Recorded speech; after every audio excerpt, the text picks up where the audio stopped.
My name is Paul Edwards. I direct the Wheatley Institution at Brigham Young University, and we're very grateful to have you here for this panel on living peaceably and bringing people together in unity and love. If we can solve that in the next hour, we will have done something great. So I'll tell you that this topic really does reflect the idealism that we have at the Wheatley Institution. As a group, we see ourselves as disciples of Jesus Christ, and we believe that agency and accountability, charity, morality, spiritual strength are essential for human flourishing. And we believe that those kind of personal virtues can become civic virtues in the presence of trusted and trustworthy institutions of civil society and the rule of law. And that's why at Wheatley we look for research-based solutions that can help fortify the core institutions of family, religion, and constitutional government, and engage with scholars and the public on those kinds of things. So it's time to engage on those kinds of questions, and we're glad you're with us today.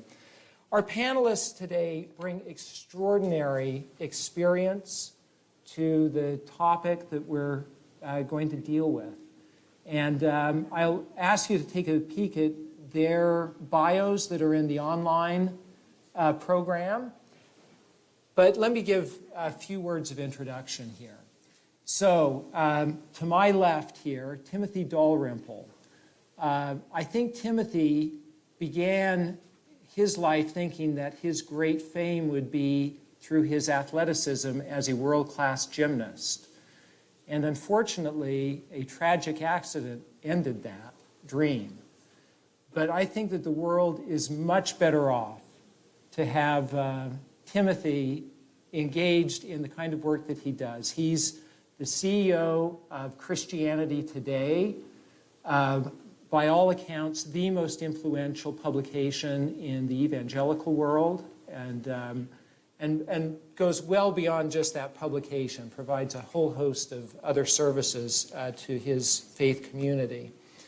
And I think CT is so blessed to have Tim at its helm.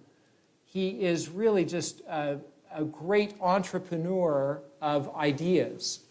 And the organizations that he's been able to touch and influence have all moved to the next level of effectiveness under Tim's guidance.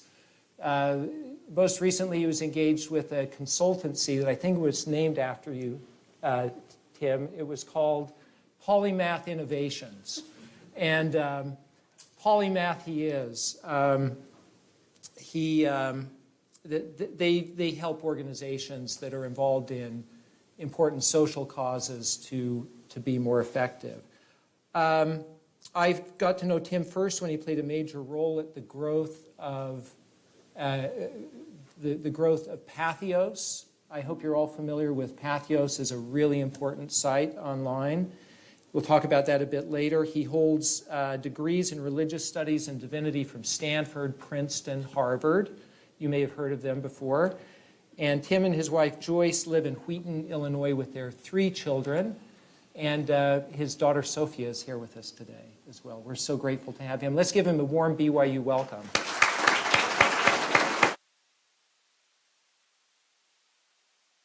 Okay, to the left of Tim is Dalia Fahmy, an associate professor of political science at Long Island University. Dalia is in demand globally for her insights on democratization in the Middle East and on Islamophobia here in the West. Her sought-after expertise comes from superb training. She has a bachelor's degree and master's degree from NYU, master's degree and PhD from Rutgers University, and prolific scholarship, including a forthcoming book called The Rise and Fall of the Muslim Brotherhood and the Future of Political Islam. I tried in vain to find a global media outlet that has not had Dalia on as a commentator, and I don't think I found one yet. Then I looked for what major university has not hosted her, and again, the list, Columbia, Harvard, Georgetown, Princeton. She's just in constant demand for her insights. And I think we're very fortunate to say that this is your second trip to BYU this year. And so let's all give a warm welcome to Dalia.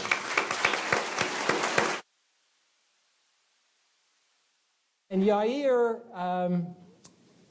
is, what do we say about you, Yair? A contributing writer to The Atlantic, son of two Jewish educators, grandson of Holocaust survivors. He did his undergrad at Harvard in Jewish Studies and History and worked at the Harvard Crimson as the films editor. There's this terrific new newsletter project at The Atlantic that if you're not a subscriber to The Atlantic, and I'm not supposed to plug things like this, but you're missing out on being able to get the newsletter. And some of those come free to non-subscribers. But Yair does a weekly newsletter called Deep Shtetl. Between Yair and Shtetl, just introducing me is its own conflict. So I got to know Yair's savvy style when he was a senior contributing writer at Tablet magazine. And I really appreciated his contributions looking at how members of the Church of Jesus Christ of Latter-day Saints and their beliefs were mischaracterized by the media during the Romney campaigns, and often seeing interesting echoes and comparisons to how Judaism can be mischaracterized by the media. And I thought really thoughtful pieces. Yair has written for the New York Times, the Washington Post, Wall Street Journal, The Guardian, and in addition to covering very important things like national elections here and in Israel, he writes winsomely about topics like observant Jews in Major League Baseball and the translation of Harry Potter into Yiddish.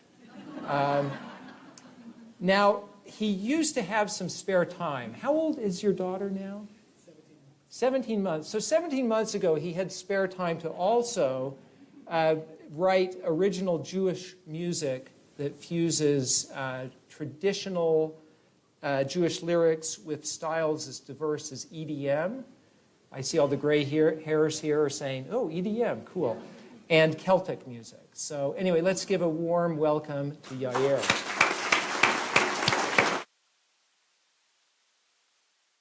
And finally, Stephanie Summers is the CEO of the Center for Public Justice. I've just been learning a great deal at lunch about Center for Public Justice and how their traditional Christian-based, faith-based views then are engaged in trying to empower religious leaders throughout the United States in more effective, let's call it public discipleship, and how to build bridges of understanding in our pluralistic society. Also, highly in demand around the country as a speaker and as a moderator. She's contributed important chapters on Christian activism and leadership in edited volumes, The Church's Social Responsibility, Reformed Theology, and the Routledge Handbook of Religious Literacy, Pluralism and Global Engagement. Prior to coming to the Center for Public Justice, Stephanie spent about a dozen years with the Coalition for Christian Outreach, an important ministry working with on-campus ministries around the country. Stephanie began her career in nonprofit administration as executive director of the Open Door, a church-based youth center in Pittsburgh, Pennsylvania. So we're so glad to have you with us today, Stephanie. And Stephanie, I'm going to start with you, actually, and then I'm going to ask each of our panelists a question, and then we'll have kind of round robin of questions here. But earlier today, we heard about the work being done by Reverend Marian Edmonds-Allen to encourage civil rights legislation that simultaneously protects religious liberty. And she gave us such an interesting account about how that's being done from the LGBTQ side of the area, of the arena. Stephanie, you've been on the front lines of that same effort, and but I think more within this more deeply conservative Christian tradition. What can you tell us about the challenges and opportunities associated with trying to build bridges of understanding around an issue that's as complex as that? Yeah, thank you. It's a great question. And thank you. And is your mic on? Is her mic on? It says How on. about now? Hello. And as soon as, and I'm just going to hand mine over to you in a second here, Stephanie. But I'm looking to our guy in the back there. Ooh, it's working. It's just not close enough. Hang on one second.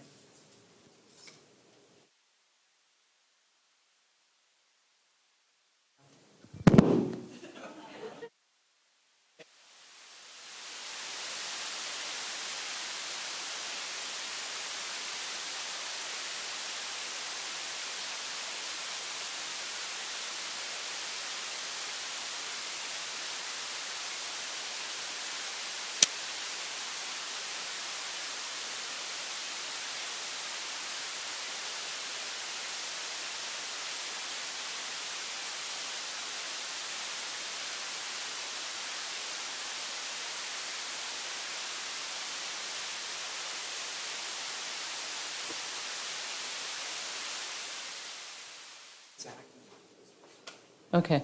Yes, thank you. So, I have Italian lady hair.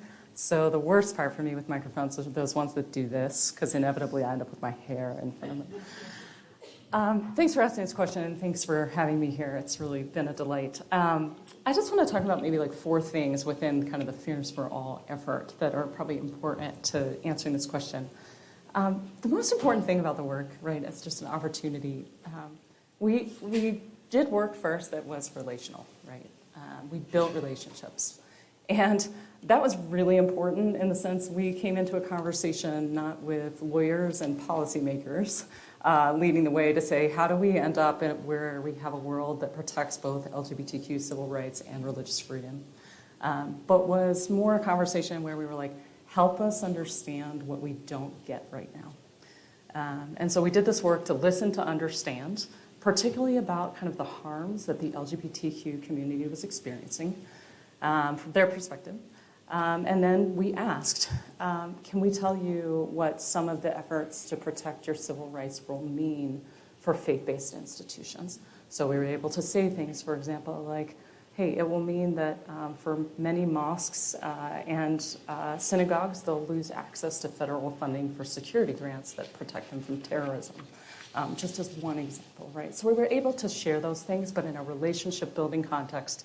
Along the way, getting to know each other, our stories, how we got the way that we are as people. And that was really important. So I just say this kind of, I call it relational diplomacy. It was a real opportunity of the work.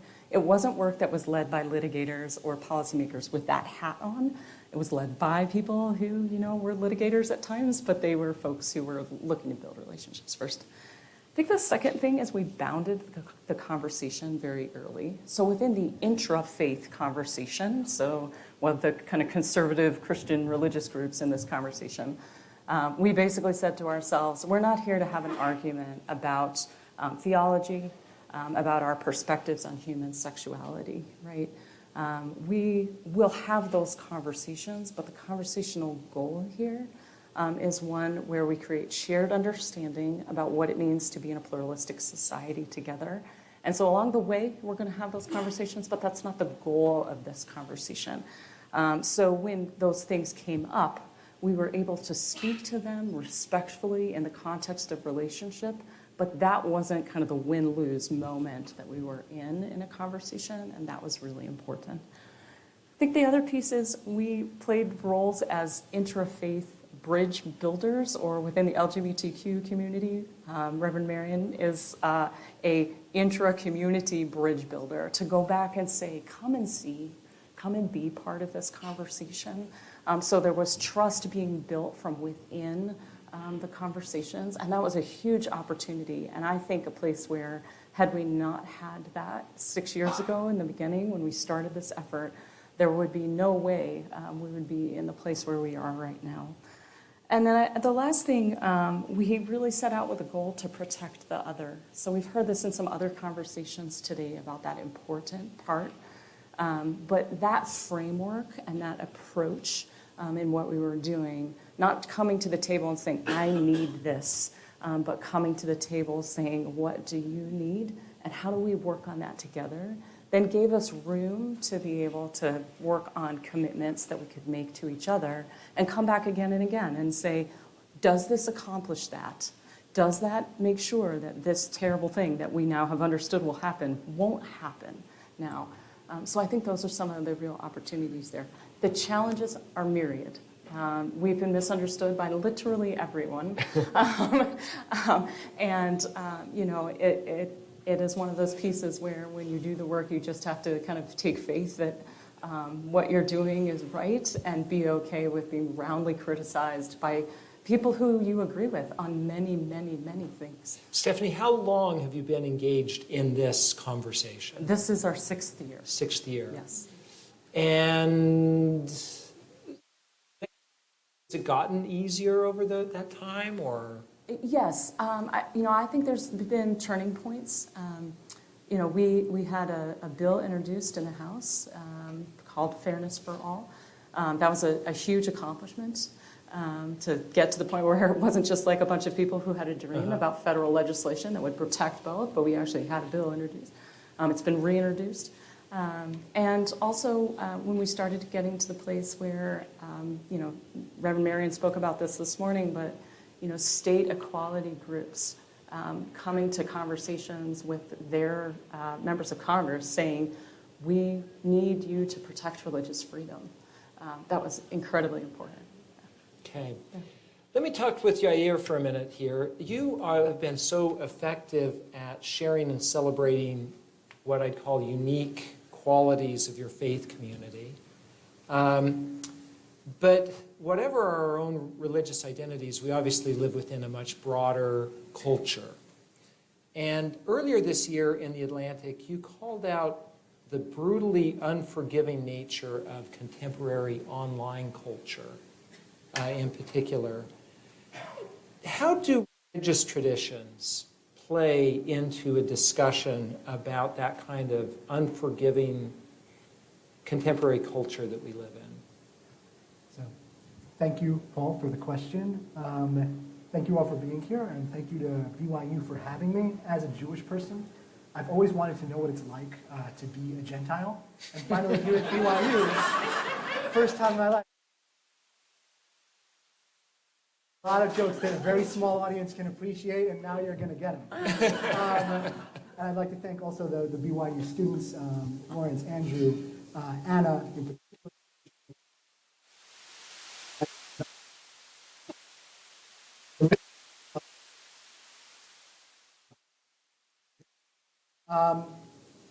So, as Paul alludes to, one of the things I try to do when I write for my newsletter, which covers religion, politics, and culture, which is code for anything I find interesting, but with an emphasis on the things that people don't normally talk about, which often is religion in the mainstream press context. And the way I sort of see this conversation is that our society is sort of being eaten by forces of polarization and mutual dehumanization. And so are our religious communities. And they're not immune. We like to think that we're special and that we're unique, and we're not that way, but everyone knows that in our own communities we're seeing these sorts of things at play. But the other thing that religion can do is it can be a bulwark against those forces. It can draw on its own resources and answers to the same questions that people are facing and give people different, more tried and true answers. And so when it comes to the question of forgiveness, so people I think are familiar with the fact that we have an online culture today, which is very unforgiving. It's very understandable how it came about. When people make a mistake today, they do it on social media where people can screenshot it and it lives forever. So you literally can never escape your worst moment. In a way that in the past, maybe it would be forgotten over time. Or maybe people would forgive you because it wouldn't be constantly staring them in the face. But instead, people are often married to their worst moment or the worst thing they've ever. It's the first Google search result that they'll ever have because enough people got angry about it. And there's no path for people to grow and to change. And the thing is, as a journalist, I've encountered so many amazing people who I've interviewed or seen in different contexts, and so many of them have stories of, I did X thing in my youth and then discovered why there was a better way after. I was an anti-Semite, and then this changed my worldview. If that person was forever, his anti-Semitic utterances were preserved on social media, would he have ever gotten the chance, a good faith chance to actually become something else? Would they have ever become the person they became? Or would no one have ever trusted them and given? So I have this weird little obsession of writing about forgiveness. I tend to do it often in the context of anti-Semitism because it's always a lot easier to say, from your own community, people should be more forgiving than it is to say, well, you guys should forgive those other people, right? So I try to steer away from that, but I try to model what it would look like to do that sort of thing. And I think it's a subset of a discourse that we could use more of, which is drawing upon, because forgiveness, of course, is something that many different religious traditions have things to say about. It's the foundational value in many ways of Christianity. If I allow myself to speak that way, Jesus had to die for people's sins. The idea is that to forgive is really hard. You have to let the part of yourself that was wrong die. And that is what is going on, in some sense, metaphorically, in the crucifixion, at least when I look at it. And it's incredibly powerful. And it's not something, the point is that it's not easy. And no one is pretending that it's easy, and it shouldn't be easy, and there should be repentance, and there should be contrition, and there has to be a path, and it can't happen instantly. It can't be just, we got a PR person, they wrote an apology, and it's all good. That's why people are skeptical of forgiveness. But there are within our traditions, I think, the resources for that sort of thing. So how do they manifest in a way that can actually change culture, do you think? So I will get a little more explicit when I said there are people I've met who got the chance to change. So a few weeks before this conference, I was at a conference of Muslims and Jews who work on interfaith issues. They don't just talk about the things that they agree on, they talk about Israel-Palestine. And that was an imam named Abdullah Antepli. He's at Duke University. He is a recovering anti-Semite, and that he was raised in Turkey, and some of the first literature he was handed was anti-Semitic literature about the Jewish conspiracy that controls the world, and he went to actual anti-Semitic rallies, and he waved the signs and all of that. And I just always think, right, and now today, right, he builds bridges between Jews and Muslims, right, and he helps explain one to the other. And I just think, what if someone got a picture of him as a teenager and it went viral, waving an anti-Semitic sign? Would he ever have been able to do all the things that he did? And I think that a lot of us have someone we know or something that we did. I talk to people and they're like, yeah, I'm very glad they didn't have these technologies when I was in high school. And it's like, it's just not sustainable. It's exhausting. And so, but the other option isn't to just flip and say, well, nothing matters and we should just pretend, just excuse things that people do wrong, but rather to actually give people a path to grow and to change and give them chances, right? And then there are some people who are, they've been around for a very long time, and you have to, at some point, admit that they're not going to change, and you have to accept that. But I think our culture has leaned all the way in the opposite direction. And so sometimes I just try to pull it back a little bit, and I think that's not new, and I think that religious traditions for a very long time have recognized that a society that can't forgive, right, can't sustain itself, and have pulled back and pushed back on that, unforgiving nature for quite a while. Okay, thank you. So, Dalia, one thing that's come out in sort of some of this discussion is that, religion itself can be a source of conflict, right?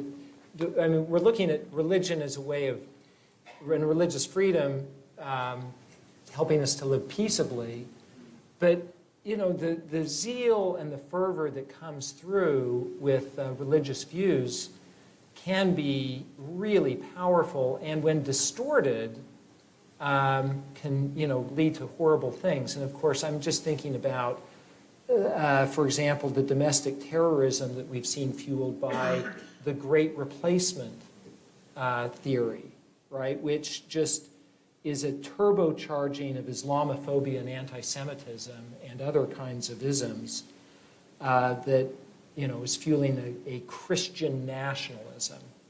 So, is there a role for religion in combating violence and these kinds of terrible misperceptions?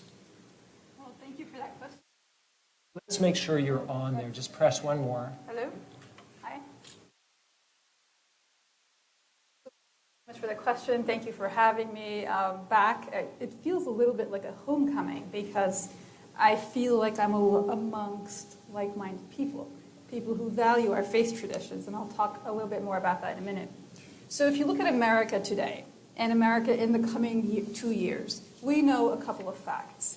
1 in 4 children in America is hungry. We know that we are going to go through an economic downturn. We just went through a pandemic that's continuing where it was exposed to us the inequality in our healthcare system. In New Jersey, the state where I live, we discovered our throwaway population, the elderly, right? New Jersey is where many people died in assisted living facilities. A lot of the ugliness of the underbelly of not caring about one another became very apparent in the past 2 years. And we do know that as we go through this economic downturn, more social strife and division, it's going to get worse. Now, put on top of that the past 6 years of vitriol coming from within aspects of our political establishment. So 2016, we know, in the run-up to the election, in the state of New Jersey, anti-Semitic violence and anti-Muslim hate crimes were at an all-time high. And it's directly tied to the kind of political narrative of othering. That you have these intersections of pain. And we know that as people of faith, we have some solutions, right? We know that we are not supposed to let children go hungry, or the elderly die, or those that need health care not have access to it, right? All of our faith traditions say that we need to work towards these objectives. However, if I say I'm coming at a solution from a faith perspective, it looks threatening.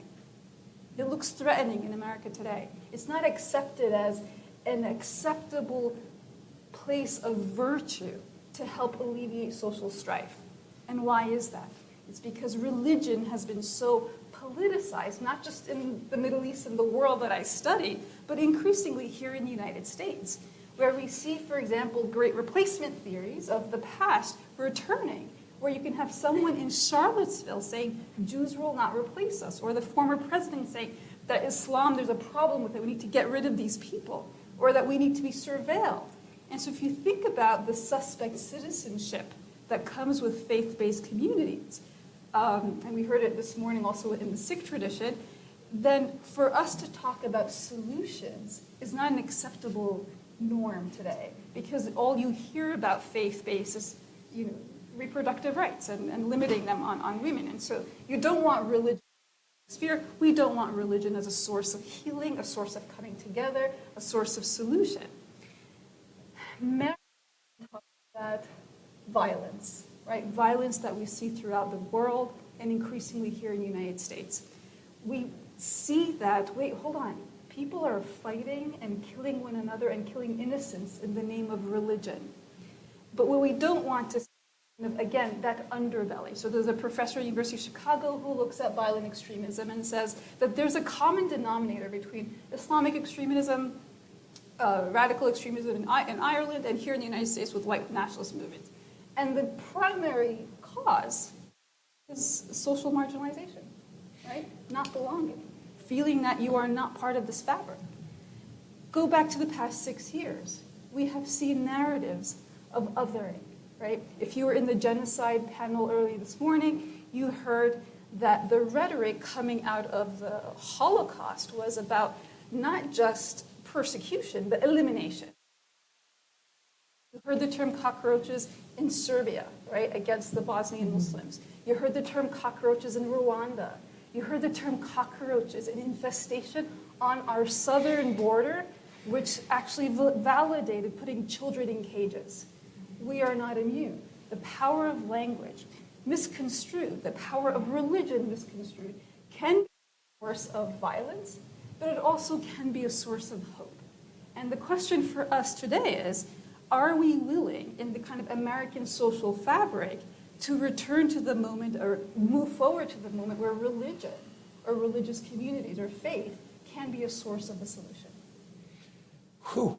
These are big issues, and I want to get everyone engaged on this in just a minute, because I really appreciate that you've hit at some real core issues here around marginalization. And then I want to talk about some solutions on that. And maybe, Tim, when we first met, you were at Pathos. Pathos really, I think, has this amazing kind of pluralistic vision for online discourse about religion in a pluralistic way. What did you find as promising there? What were the pitfalls? Well, it's great to be here. Really grateful. You know, I want to say that my friends when I was growing up, the kindest and blondest were always the LDS friends that I had. And so I've always wanted to make it here. I feel like I've arrived, so good to be here. You know, my first career was within academia, so I'm a recovering academic, and it's kind of like alcoholism in that respect. I think it's never entirely in the past. It's always a struggle. But I left to become a part of this startup venture called Pathos that really was a reproduction online of the marketplace of religious ideas, and an effort to host that conversation, to make it better, more informed, more charitable. Whether Pathos succeeded at that or not, I don't know. I don't know how I would measure that today. But we certainly built something that kind of stood at the birthplace of social media virality. So this was 2008, 2009. And we started off with a vision of allowing a place for people to educate themselves about their own faith, but also other faiths, and creating spaces where people could come together in a public square and discuss the matters of the day, right? And it exploded, and it became the world's largest multi-religious website. But it did so largely not by getting people into conversation together. That part was extremely difficult to make successful. What we ended up doing was developing a platform for blogs and inviting people that we thought were good representatives of their traditions to take up a presence at Pathos.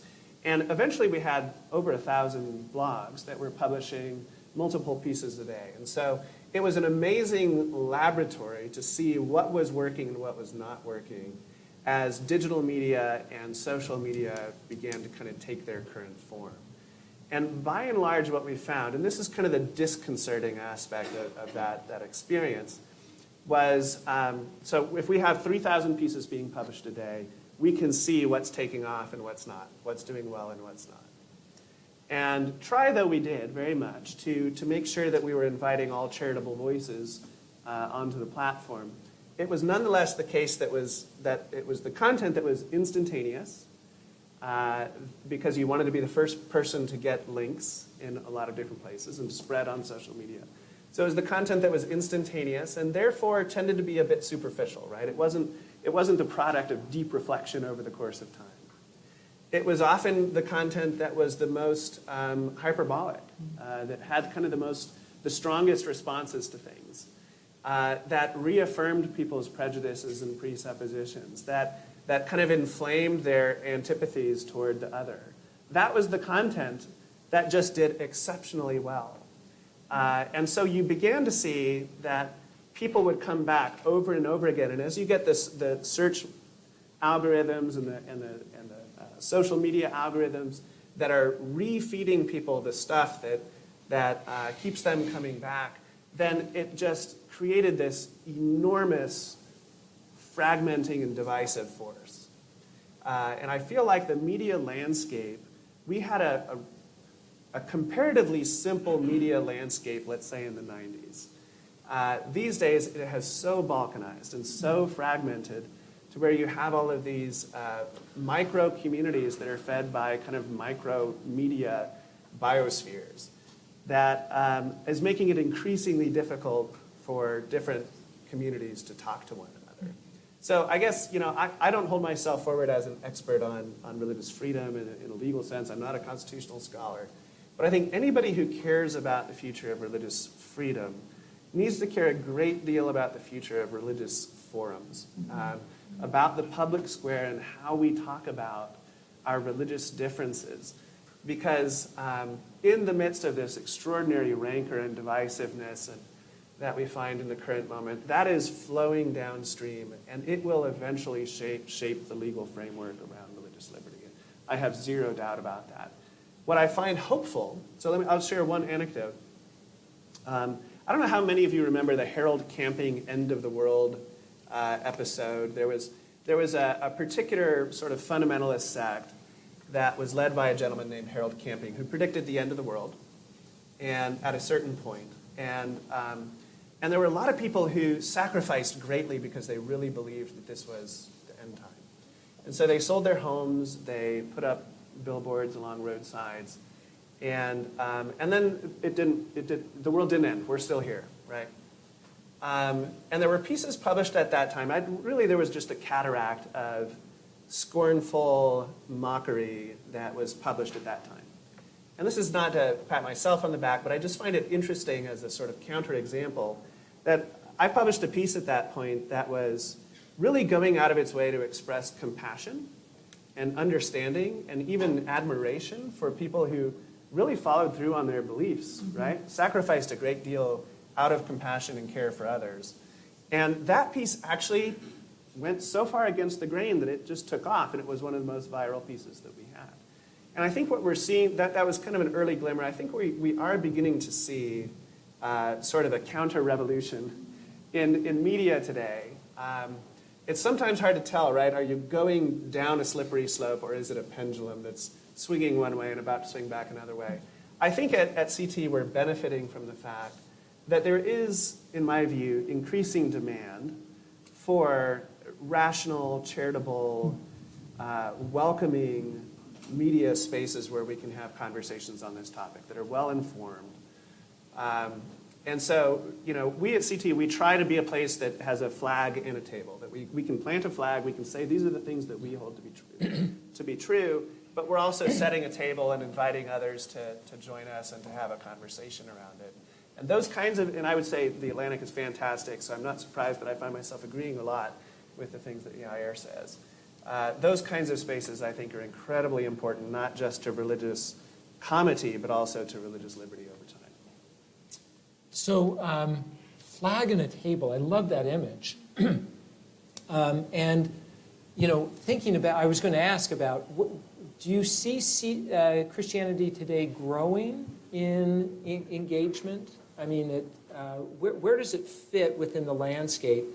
Of course, founded, with the idea of being a very conservative theology, but sort of a compassionate social policy approach to things by Billy Graham, is my understanding, right? So it was founded by Billy Graham, and he talks about taking the lead in conviction and love. And so definitely we have our convictions and that we believe are rooted in our interpretation of scriptures and so forth, that to which we hold fast. Yet we also believe in a charitable way of engaging the culture.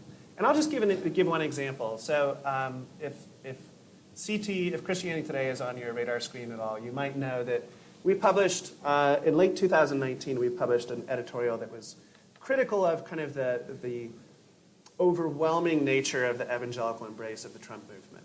And it wasn't a criticism of voting one way or the other. It was really kind of, we cannot allow our religious movement to become totally co-opted by a political movement. And obviously I recognize that there will be a variety of viewpoints represented in this room on that topic. But we took a lot of criticism. We had people from the administration who were tightening the screws and wanted us to recant on this particular piece. And then we had a lot of people who were calling us in tears because they were grateful that someone had finally said this sort of thing.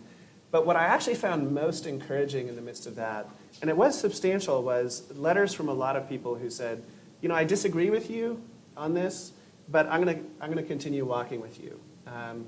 We've built up enough trust over the years. And, we lost about 4,000 subscribers in the midst of that, but we gained 12 to 13,000. And it wasn't necessarily because people agreed with us, but because they appreciated an organization that has the courage of its convictions. So that I think is a good note. Okay, thank you. So I want to get back to this point about how religious freedom, is it a breeding ground for social contention and social marginalization, or is it a fertile ground for a lovely kind of English garden pluralism where a variety of things grow?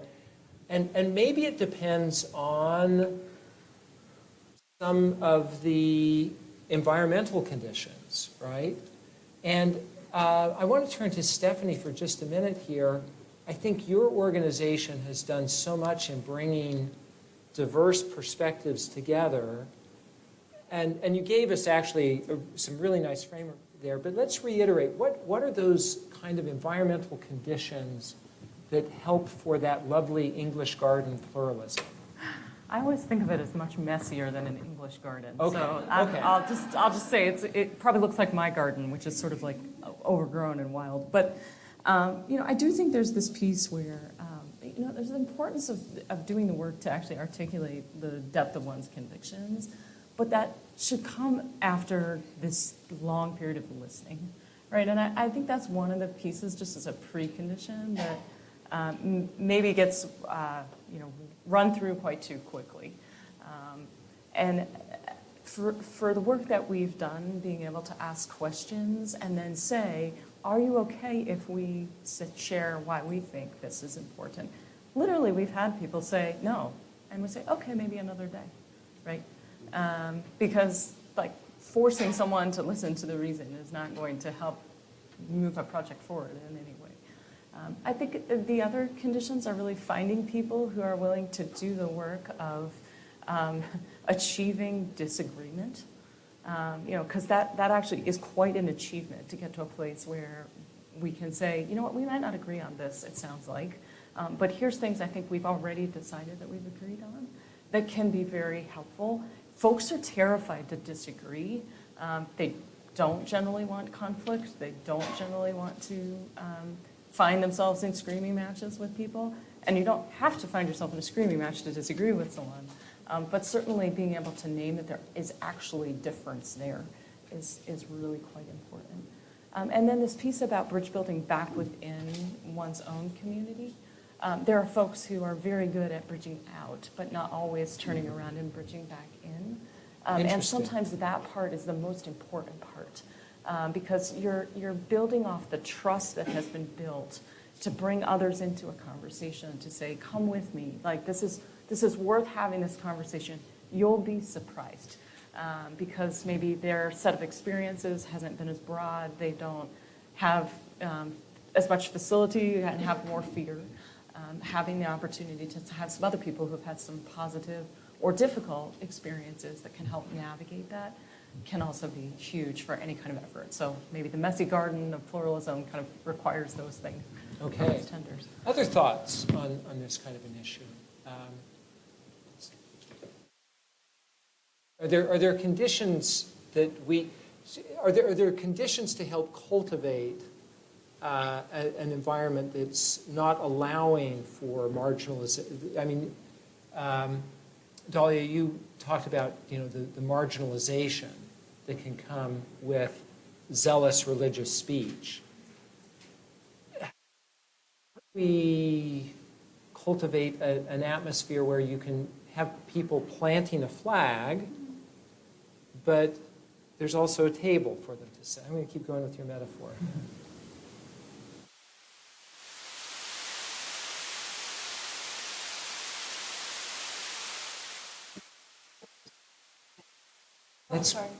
Yeah. These moments of extreme pain are quite telling. So 5 years ago with the Muslim ban in New York City, we had just this outpouring to the airports, right? That we're not going to allow for this. And it wasn't primarily Muslim, right? It was all American, right? You had the Soho black turtlenecks with the little glasses, right? Holding signs, we are Muslim today. We had people celebrating the arrival in JFK Airport of Muslims. Mm-hmm. You can laugh, it is funny, right?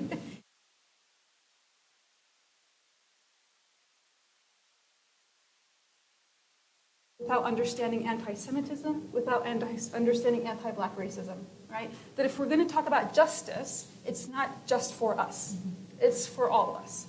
And so at this critical moment, the first Muslim ban passed, and then it was revived. Muslim ban 2.0 comes by, and there isn't this outpouring of support in the airports. And there's a protest in New York City, and it doesn't get authorized. And so the people who put themselves at the front of the protest were 12 rabbis. And they said, we know what this language leads to. Mm-hmm. And we're going to be those that fight against this language. Very soon after there, we had the Tree of Life Synagogue massacre. Mm-hmm. And I, friendly with my local rabbi and, go to the synagogue, what can we do? Anything to support you. And he says to me, I can't wait until we don't have to support each other in these moments. Because right after that was Christchurch in New Zealand, and he brought members of his congregation to our mosque, and was really passionate about addressing young children. And together as communities of faith, we started talking to each other's children about the importance of, in these moments of crisis, knowing that I have your back, knowing that you're not alone. And so I think sometimes in the heat of the pain, we start to not just build bridges, we build communities of understanding that I can't unless all of us are equally living in justice. You can see we've got amazing resource here. I want you to be able to ask a few questions. We have about 10 minutes for your questions. I understand we have roving mics, and if you could just wait until it comes to you. And I'd appreciate it if we could keep, kind of brief questions rather than statements, if you know what I mean. So your questions. I have plenty up here that we can keep going with, but I did want to open it up to the... Oh, yes, right back here. Oh, and Yair, you want to ask? I had something. Yeah, add something, and then we'll get... Let's get the microphone to the next person so we're all finished. But go ahead. So I think when we talk about religion as something that can divide,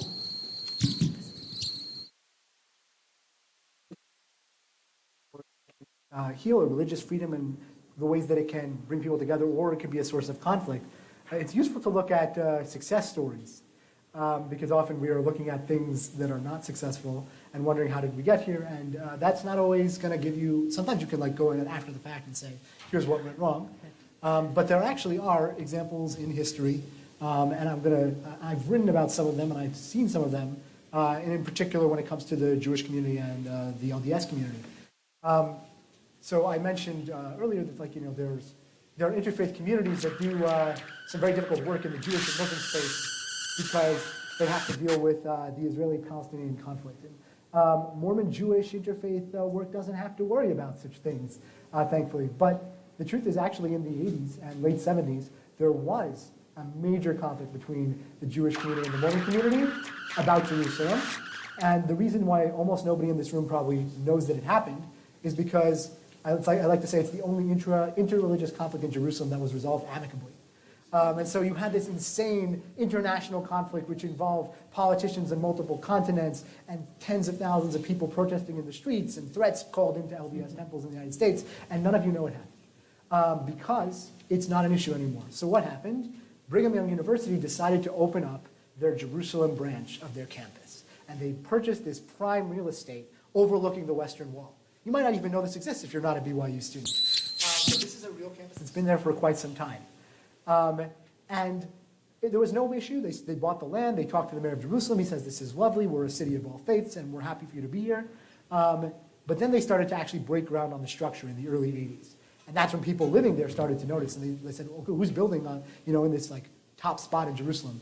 And they said, oh, it's these LDS Latter-day Saints. And they're like, Christians?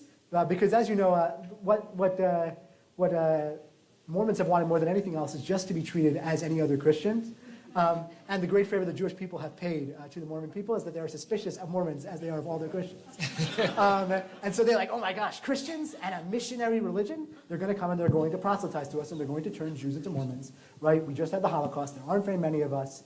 And they have had a lot, especially they've had in the past, but it continues to this day, an issue with covert missionary activity in Israel, where people pretend to be Jewish often and then try to convert people to Christianity. If you Google this, you will find some crazy stories. And so there was legitimate fear and worry, especially in the Orthodox and ultra-Orthodox Jewish community. So they said, you cannot do this. We can't build this thing.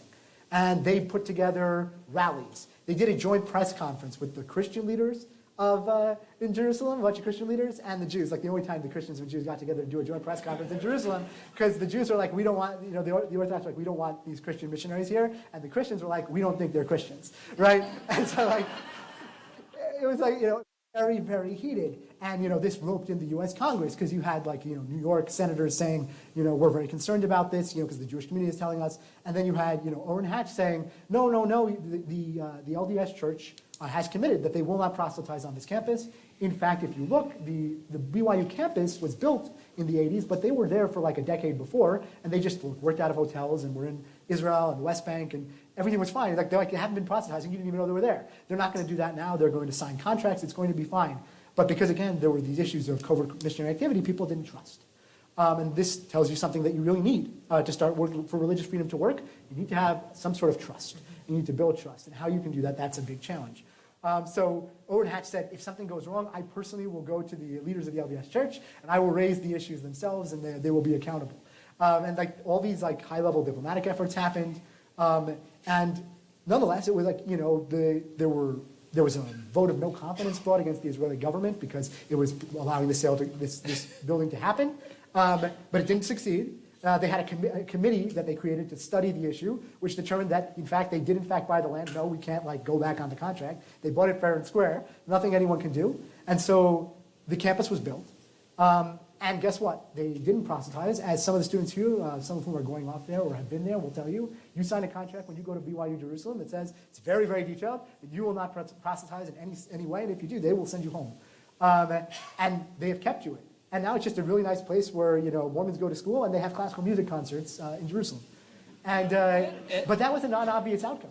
And if you had looked at it at the time, you'd like, this is, even though it got built, they would have thought it would be a source of conflict forever. People would look at it suspiciously forever. Perhaps the Mormons legitimately would say, we resent how we were not trusted, right, and how we were treated. They had to hire a PR firm, right, to run the crisis communications because it got so bad in terms of the fear-mongering about this campus. But they didn't. People turned the page, right? And then years later, the Mormon Tabernacle Choir came to perform in Jerusalem towards the end of that mayor of Jerusalem's tenure. And he said, I think one of the most important things I did was put my foot down and say, we're going to put this campus up, because that's what religious freedom is. And Jews, of all people, should know, right? Because we have been forbidden from practicing our faith in many other contexts, right? We need to be able to preserve that for others. So I wrote an article about this 7 years ago. It's called The Mormons on Mount Scopus. So if you want to read the full version, there's a BYU master's thesis. I don't think it's published, by Alan Casper, if you can get your hands on that. Some very interesting stuff. But it's worth looking at those. One other example, as some of you may be familiar, there is a source of tension between the Jewish and Mormon communities today about the so-called posthumous baptism of victims, Jewish victims of the Holocaust, which is this thing where in the genealogy databases where they will engage in certain rituals in order to not actually turn you into a Mormon, as those who are familiar with this know within the Mormon community. It doesn't make you Mormon, but it gives you the option, right, to make that choice, which I assume if you were offered it in the afterlife, you're like, oh, this is a really good clue that it's true, right? So I assume you say yes, but you don't, it's not forcing, right? And so there are, but think of it from many Jews look at this and say, you might think this is very kind, right? And because hey, my perspective is, it can't hurt. Maybe we're wrong, right? And say the Christians all this time they've tried to kill us, and then after we kill us, it's not enough. Then they convert. We refuse to convert, so they kill us, and then they convert us anyway, right? And it's really offensive, on a very fundamental and deep, visceral level. So the Jewish community has worked, right, with the LDS Church, and they have put in safeguards. And I'd love to write a story about whoever's job it is to flag Holocaust victim, do not baptize, right, in the system. We can ask Rob Howell about that. Yeah, but I want to finish. Yeah. So that's an example of these are places where they have worked, and it's worth looking at how the trust was built and how these sorts of things. I think it has to do with people holding true to their word, right? People being willing to turn the page on past offenses. Yeah. Because not being, like we talked about forgiveness, to bring it back, and not being held hostage to the past. Yeah. By the way, I understand there are 4 people that keep those names from getting. We're talking about this Yeah. because Okay. if I could stay longer, So, I'd write about it. the other thing you've enlightened for me is why Orrin Hatch writes Hanukkah songs. Writes Wrote Hanukkah Wrote one? songs. So anyway. Yeah. Hey, we need to end our panel here shortly, but we did have a really important question from Rachel Miner, a Wheatley student scholar at Brigham Young University. And so, Rachel, what's your question? Was a student. I'm actually the CEO of You Dalrymple graduated International. now, I and did so I should graduate. Paul introduce- can't hold on to me forever. Okay. But thank you so much for being here. All of you have talked about the role of media in religious freedom. And I want to talk about a new kind of media that religious freedom is battling.